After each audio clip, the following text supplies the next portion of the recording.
Arjuna comes back from Dwaraka. Yudhishthira's mind was upset by the recent happenings. To an extent, Narada's words had comforted him. But the evil portents persisted in the skies, and the general uneasiness in his mind indicated to him that the dread advent of some great calamity. He could not rest.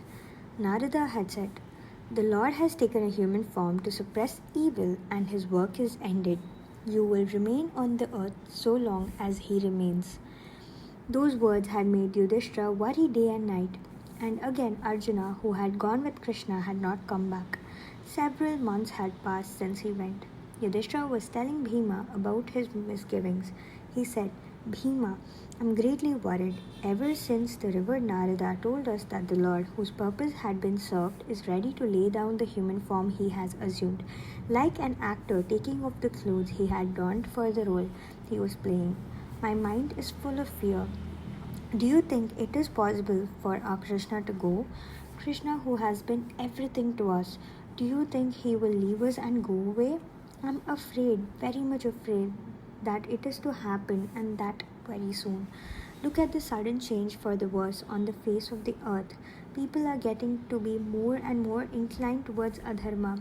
Anger, avarice, and untruth seem to be holding sway in the minds of men. People are becoming hypocrites, and their natural love for father and mother and elders is fast on the wane. I'm very much afraid that Kali, the fourth quarter, has set foot on the earth, and Mother Earth has lost the glory that has been hers all these years, since the sacred feet of Krishna will no longer adorn her. Bhima, I'm afraid. Arjuna came back from Dwaraka.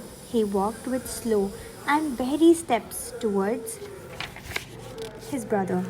His eyes were raining tears, and his face was bent towards the ground. It had no glow on it.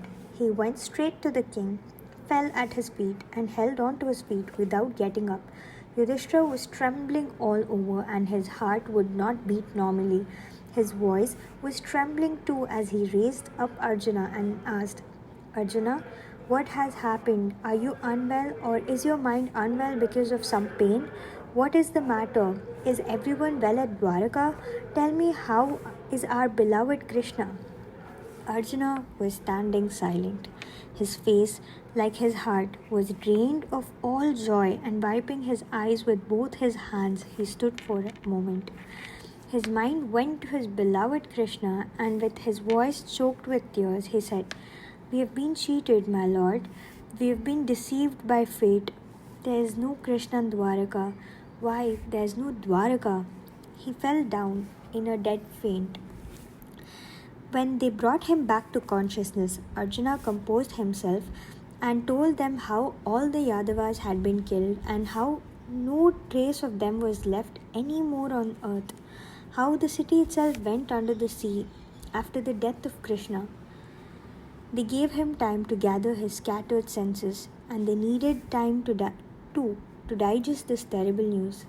Later, bit by bit, they got all the details of the tragedy at Prabhasa. Even as he was recounting the glories of Krishna, Arjuna found a strange sense of peace pervading his being. His mind became clear and calm, and there came to him a sense of detachment. Incessant thinking on the feet of the Lord had cleared his mind of all agitations. Years back, Krishna had taught him the Brahma Vidya, and that on the battlefield.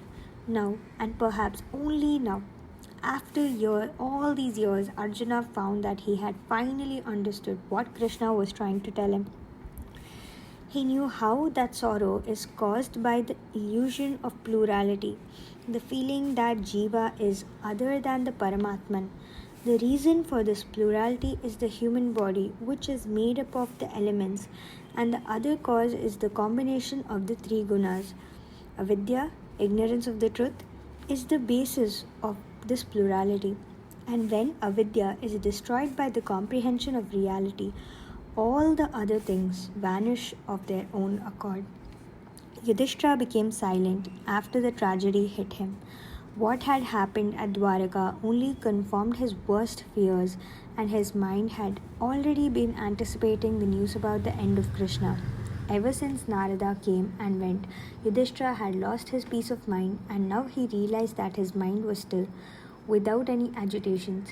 He remembered what Narada had told him: "You will remain on this earth only as long as Krishna does." Yudhishthira's thoughts were now bent on the other world. The moment Kunti heard about the death of Krishna, she dropped down dead, and her soul, which was ever thinking on him, became one with him. Calmly, Yudhishthira made preparations for the final journey. He crowned Parikshit the monarch. Vajra, the son of Aniruddha, was crowned in Mathura. Yudhishthira then gave away all his wealth and his personal belongings. Dressed in barks, with his hair matted, he walked out of the palace. He looked like one demented, so devoid of all expression was his face. He spoke to no one, not even to his dear brothers. Bhima, Arjuna, Nakula, and Sahadeva followed him.